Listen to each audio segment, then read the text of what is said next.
Quanta sabedoria vem do nosso Deus. Que forma maravilhosa e riquíssima de trabalhar na igreja tem o nosso Deus. A paz do Senhor, sou o pastor Emílio Englen e estamos aqui para mais uma pré-aula da nossa Escola Bíblica Dominical. Chegamos ao último domingo, a última lição de nosso trimestre. Como aprendemos coisas maravilhosas através desta lição? Dons espirituais e ministeriais e dons de serviço também. Uma obra tremenda, servindo a Deus e aos homens com poder extraordinário. Nós estamos agora na última lição falando de um tema muito importante: a multiforme sabedoria de Deus. O nosso texto áureo encontra-se em Efésios, capítulo 3, e o versículo 10. Para que agora, pela igreja, a multiforme sabedoria de Deus seja conhecida dos principados e potestades nos céus.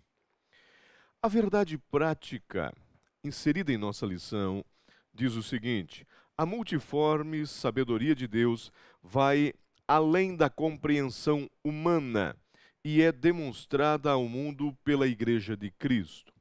De fato, se torna como loucura para aqueles que perecem, diz a Bíblia, para aqueles que não entendem as coisas de Deus. É loucura, mas aqueles que já aceitaram a Cristo como Salvador e já têm a revelação do Espírito de Deus, são instrumentos, ferramentas maravilhosas para se trabalhar na igreja do Senhor e anunciar o Evangelho. Nós temos a leitura bíblica em classe, que normalmente nós não fizemos aqui, mas o professor deve fazer com os seus alunos, ok? Ela encontra-se em Efésios 3 e depois na primeira carta de Pedro, capítulo 4 também. Qual é o objetivo geral de nossa lição? Mostrar o caráter multiforme da sabedoria divina. Então, vamos para a nossa introdução. Aqui nós vimos: o Altíssimo revelou para a igreja um mistério oculto desde a fundação do mundo. É interessante, se nós analisarmos a sincronia em que trabalha a Santíssima Trindade, não poderíamos esperar outra coisa nesta forma tremenda de Deus trabalhar na igreja, senão pela multiforme sabedoria de Deus. Após o estudo sobre os dons de Deus, nós podemos constatar que sua sabedoria transcende, vai além de tudo que se pode entender, porque o ser humano é limitado. A percepção humana é totalmente limitada, vai além daquilo que podemos entender. Enquanto a sabedoria humana é compartimentada ou segmentada em áreas do conhecimento, a sabedoria de Deus é multiforme. Somos limitados, Deus é ilimitado. Ele a manifestou desde a criação do mundo, quando a sua mente divina imaginou trazer à realidade as coisas criadas, incluindo o universo imenso, formado de planetas e estrelas, bem como o homem e os seres viventes da natureza, numa demonstração de planejamento perfeito, jamais alcançado pela mente humana. Hoje ainda o ser humano, cientistas, pesquisadores, não descobriram tudo o que Deus criou por sua sabedoria. O salmista teve a visão da sabedoria e do poder do Criador ao exclamar: Ó Senhor, quão variadas são as tuas obras. Que lindo isso! Todas as coisas fizestes com sabedoria, cheia está a terra das tuas riquezas. Salmo 104 e o verso 24. É lindo poder falar de tudo que Deus fez, da sabedoria de Deus colocada no universo e nos seres vivos. Vamos então para o tópico de número 1.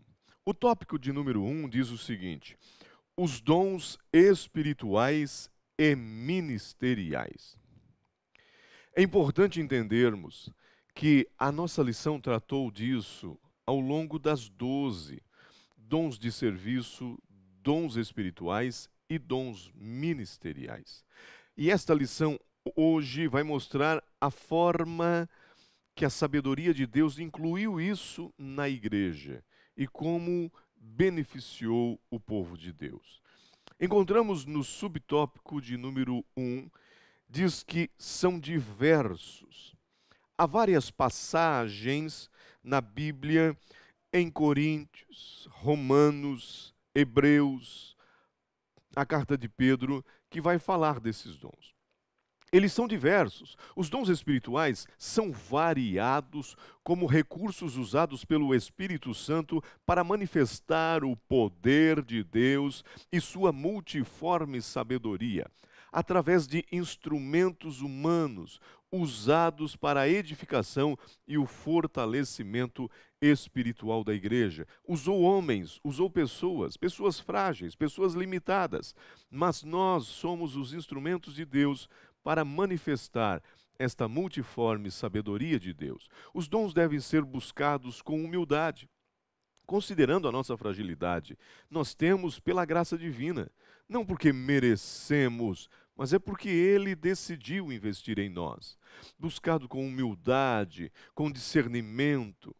Olha o que Paulo diz: assim também vós, como desejais dons espirituais, procurais sobejar neles para a edificação da igreja, não para vaidade própria, mas para a edificação da igreja. Primeira carta aos Coríntios, capítulo 14, versículo 12. Neste subtópico nós vimos que há dons na esfera congregacional, citados em Romanos, em 1 Coríntios 12 e também na carta de Pedro, como há dons na esfera ministerial, como citados em Efésios, capítulo 4 e também 2 Timóteo, no capítulo 1 e versículo 6. Então, nós vimos que eles são diversos, mas não são apenas diversos, eles são amplos. É como que um leque que se abre.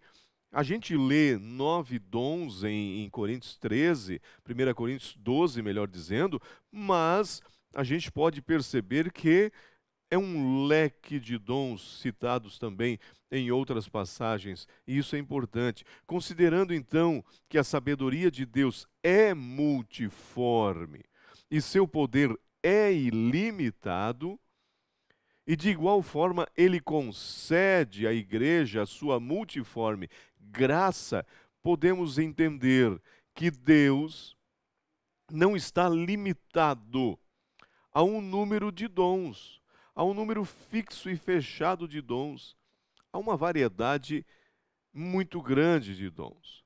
Após ensinar sobre os dons espirituais no capítulo 12 de 1 Coríntios, o apóstolo Paulo dirige a sua doutrina para a excelência do amor fraternal, no capítulo seguinte. Certamente pode ser considerado dons espirituais tanto quanto outros em outras passagens. É tanto dom, tá certo? Espiritual e dádivas que Deus deu à igreja. Dádivas. O que são dádivas? O 3 diz o seguinte aqui: dádivas do Pai. Dádivas do Pai.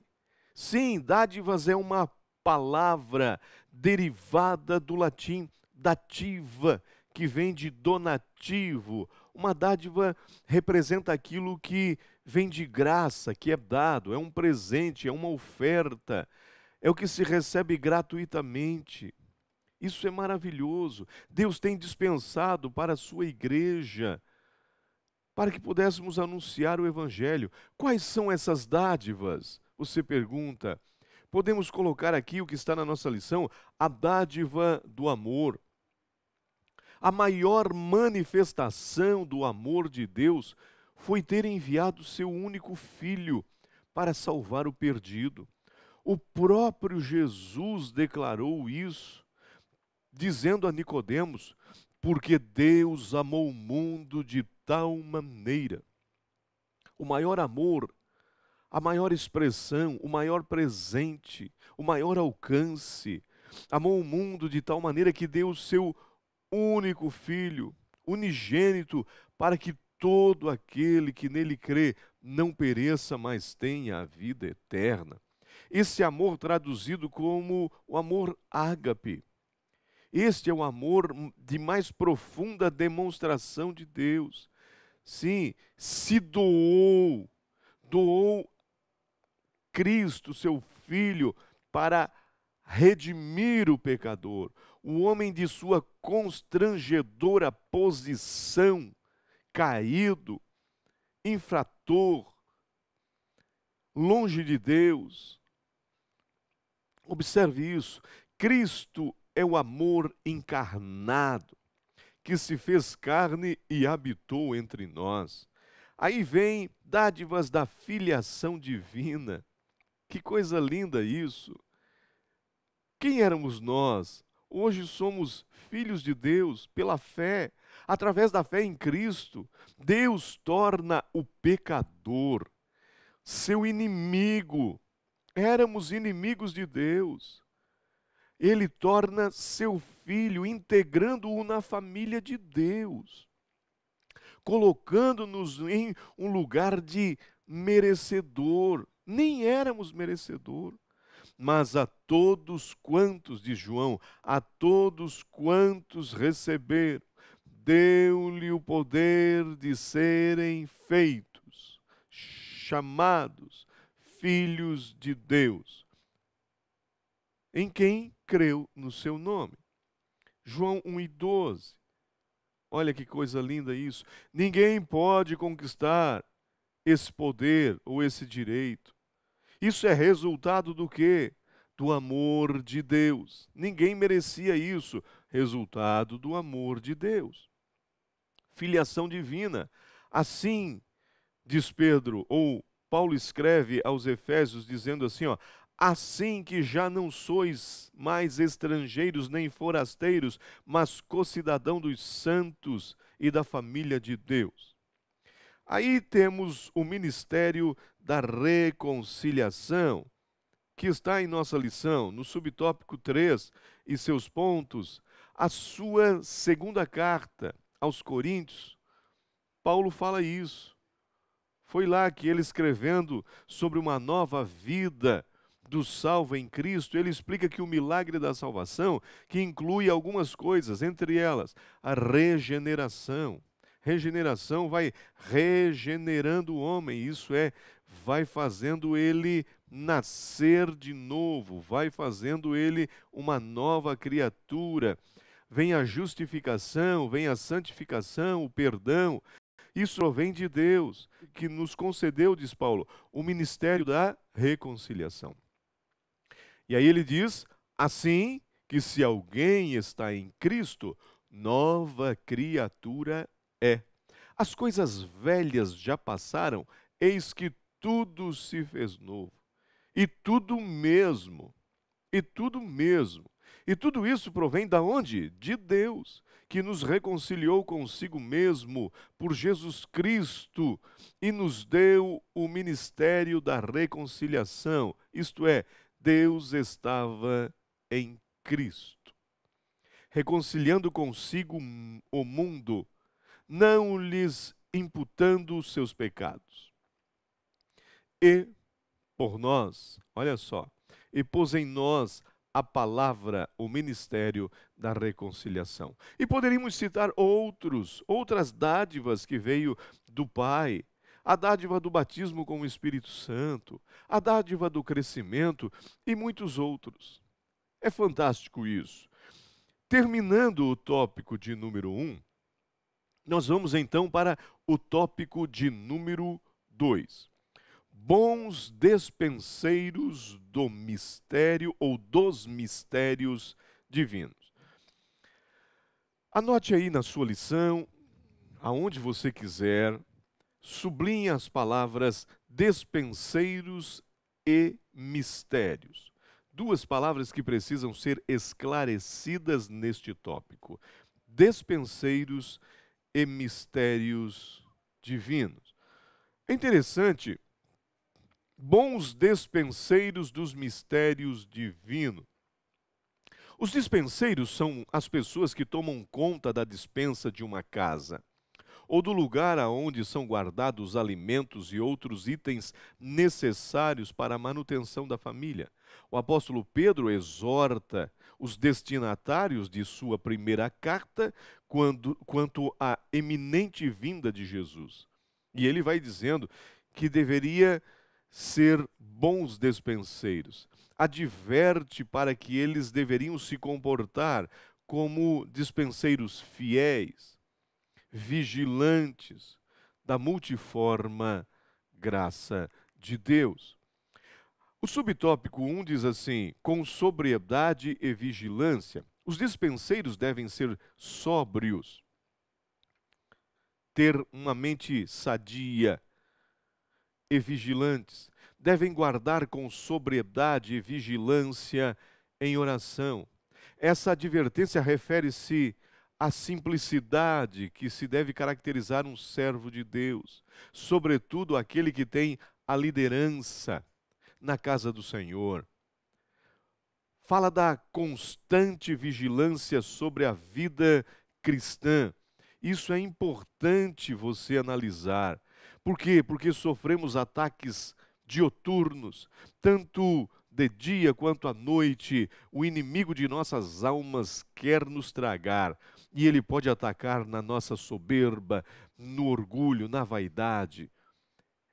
E eu não posso me orgulhar de ser dispenseiro, porque o que administra o rebanho de Deus deve retirar da dispensa o melhor alimento, mas ele deve saber de uma coisa: ele é dispenseiro, mas ele tem a chave da dispensa, ele tem acesso à dispensa, ele administra a dispensa, mas fique sabendo de uma coisa: ele não é o dono da dispensa, ele é apenas o servo, ele é apenas aquele que obedece, ele está debaixo de ordens. E Pedro fala sobre isso, dá uma idêntica advertência na sua primeira carta, dizendo: sede sóbrios e vigiai, porque o diabo, vosso adversário, anda ao derredor, bramando como um leão. Não que ele seja um leão, mas ele brama como um leão, buscando a quem possa tragar. Devemos cuidar. O despenseiro deve ser amoroso. Está aqui, amor e hospitalidade. Vamos falar primeiro de amor, depois de hospitalidade.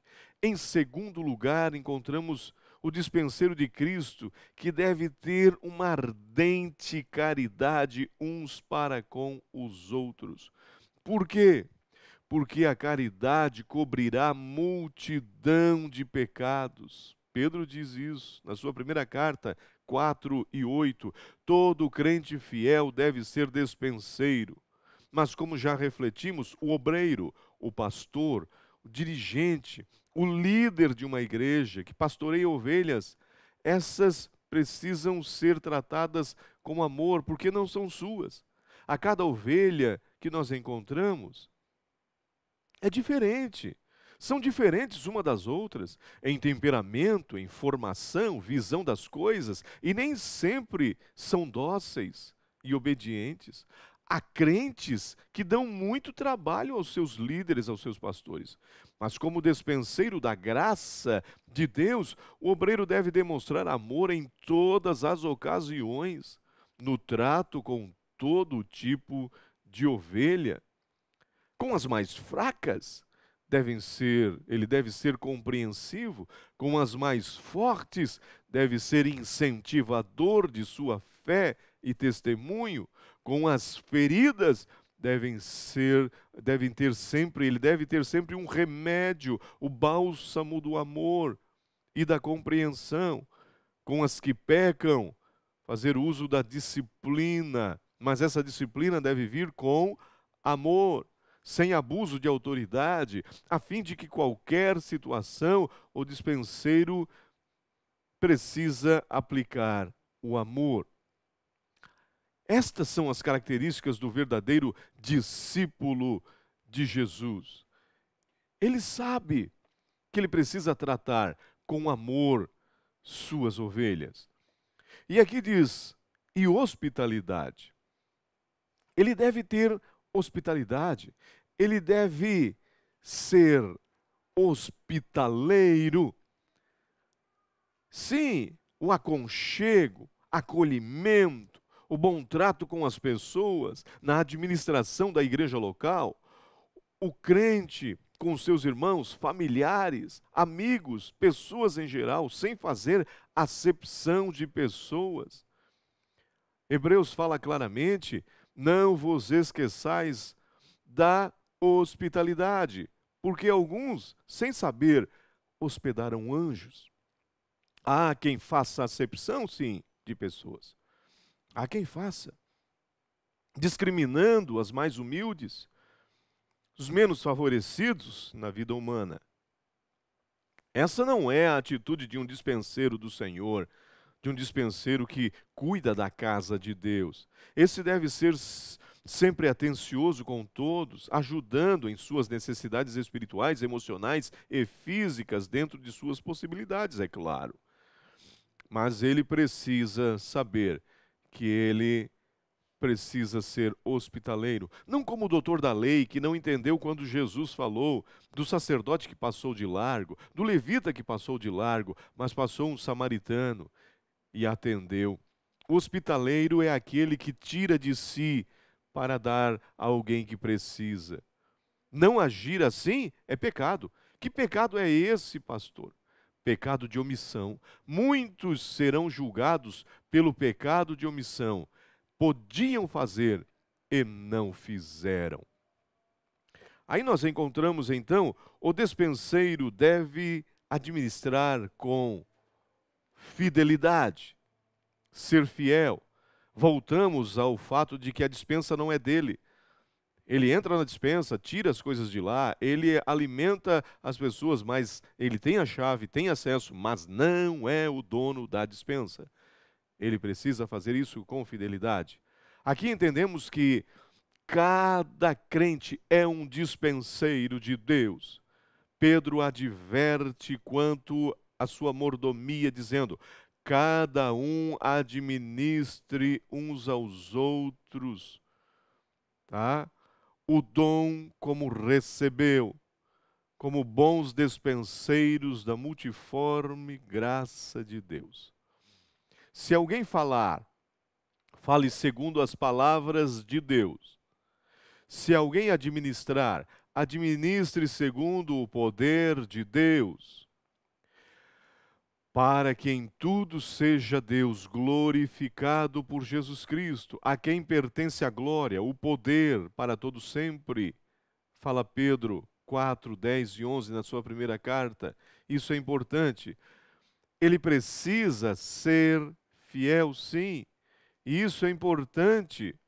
E é interessante que ele vai falando o seguinte: os mistérios de Deus. É aqui que eu paro um pouquinho. Lembra do que eu falei no início?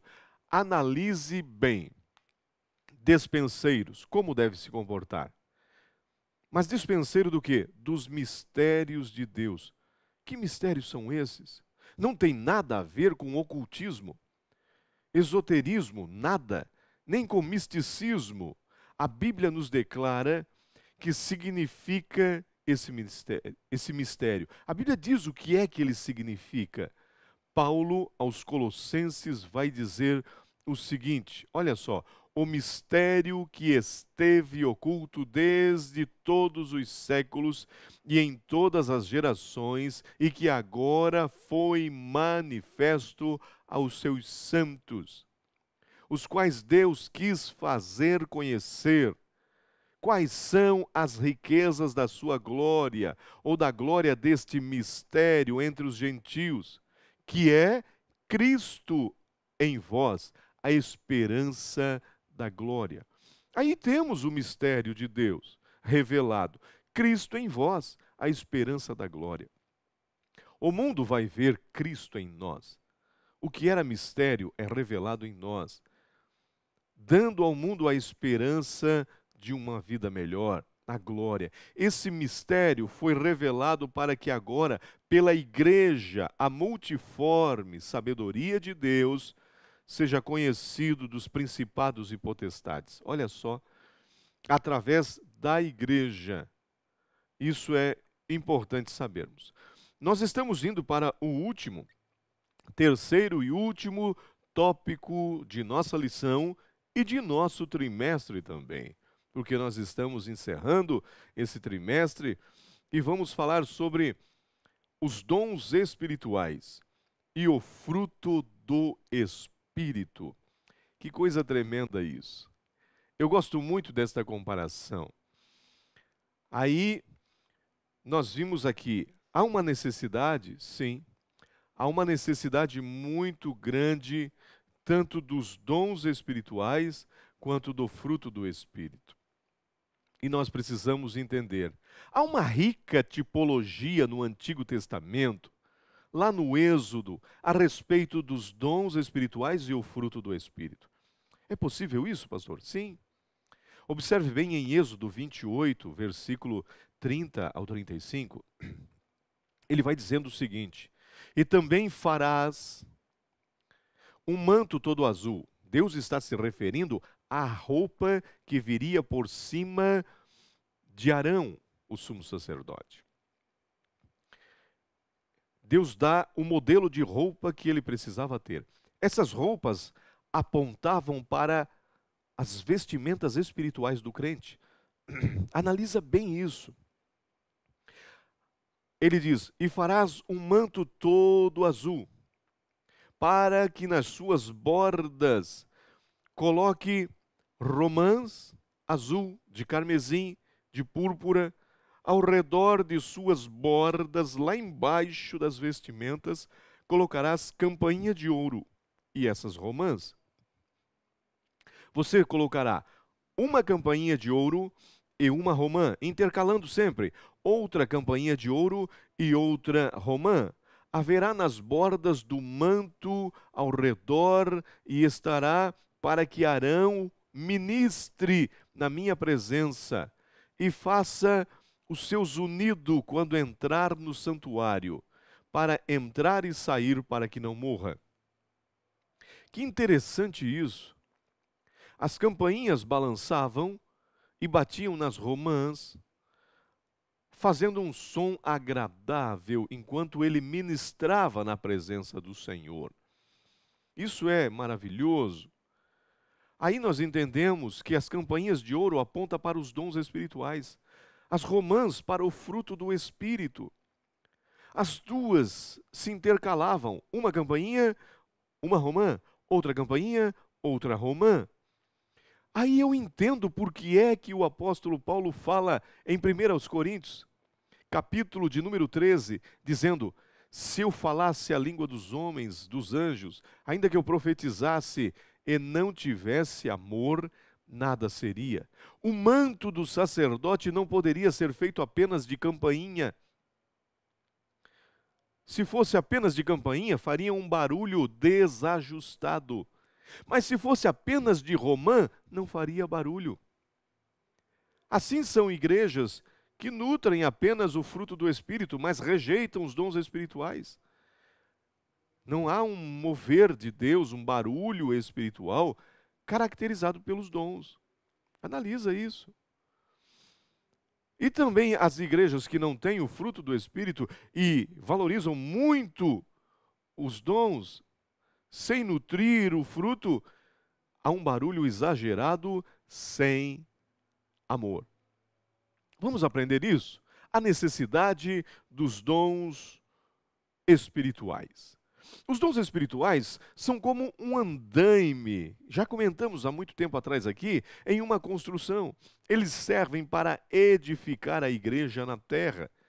Logo, assim que a igreja for arrebatada, não precisará mais destes andaimes, dessas ferramentas. No céu não precisará mais disso. Os dons espirituais servem para manter a igreja aquecida em tempos de tantas friezas espirituais.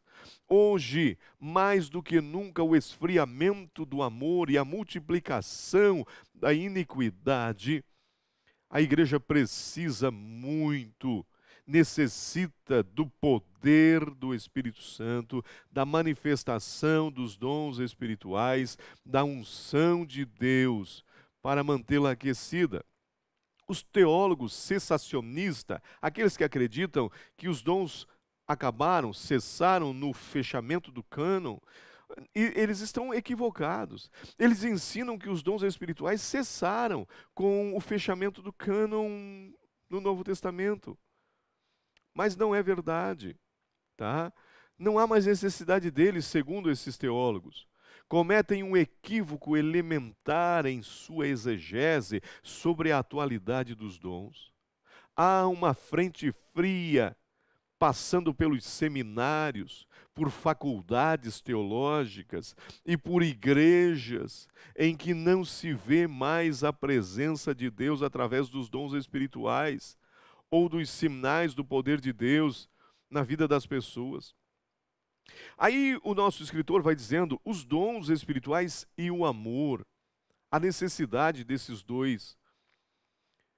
Ao finalizar o seu argumento a respeito dos dons espirituais, no capítulo 12, ele conclui a sua conversa dizendo o seguinte: é como se ele pegasse a gente pela mão e ele dissesse: vem cá, eu vos mostrarei um caminho ainda mais excelente. E começa o capítulo 13 com uma descrição poética sobre o amor. Paulo deixa bem claro que o valor do amor em ação, no uso dos dons espirituais, é imprescindível, indispensável. E prova de modo cabal que os dons sem o amor não significa nada. É campainha sem romã. O amor no exercício dos dons espirituais é o caminho mais excelente.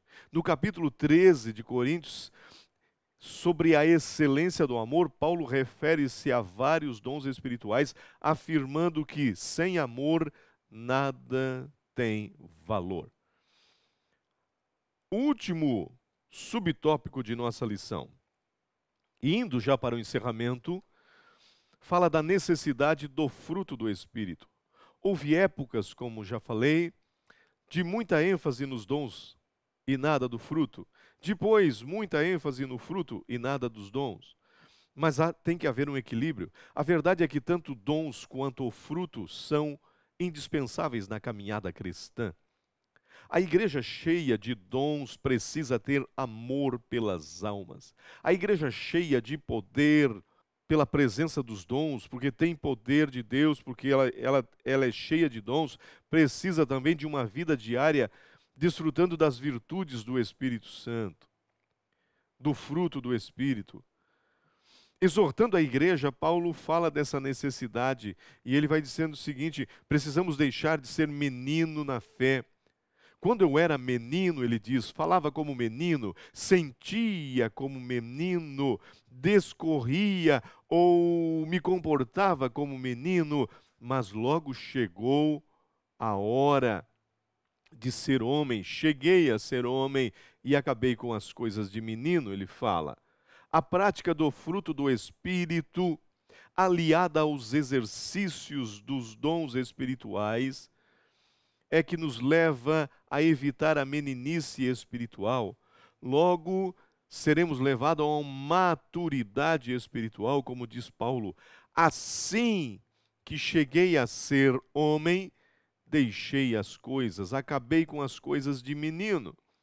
e a falta do fruto do Espírito, da temperança, da bondade, longanimidade, benignidade e, acima de tudo, a falta do amor, tem sido a causa da decadência, do escândalo, das decepções nas igrejas.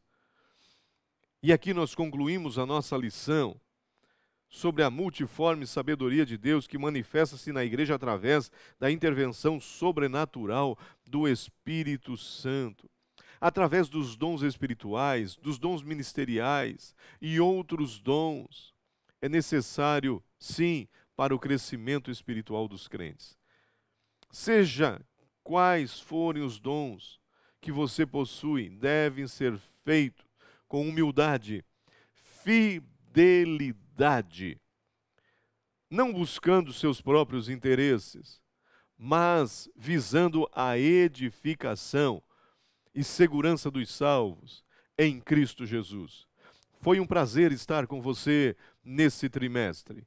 Foi um prazer poder ministrar a palavra de Deus. Desejo as bênçãos de Deus para a sua vida e o próximo trimestre já está chegando. Deus abençoe.